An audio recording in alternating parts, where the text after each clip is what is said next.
Hello friends, welcome to a new lecture today. In this, let us learn about GM1 gangliosidosis.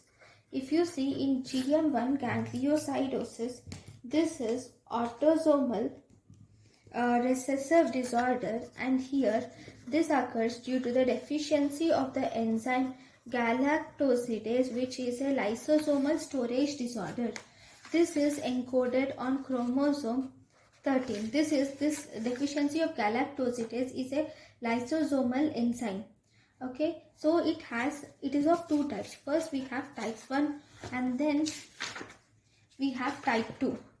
Okay, in type 1, if you see, the onset is at the birth, and here there is severe cerebral degeneration and there are facial features with low set ears. You will see frontal bossing, low set ears are seen, depressed nasal bridge is seen, and abnormally long philtrum is seen.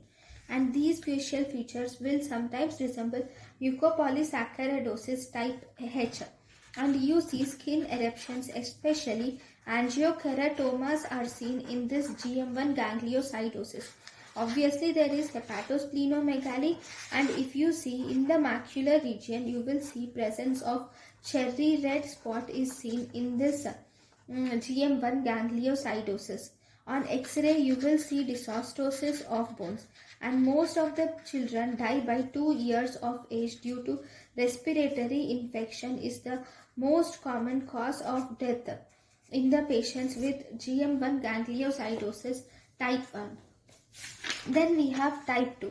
Type 2, here the illness is between 1 to 2 years of age, and here there is no liver and spleen enlargement is not there, and there are minimal radiological abnormalities. Mainly there is severe psychiatric symptoms and there is severe motor disturbances are seen in this GM1 gangliosidosis. And here the death occurs in a child before the age of 10 years in this GM1 gangliosidosis.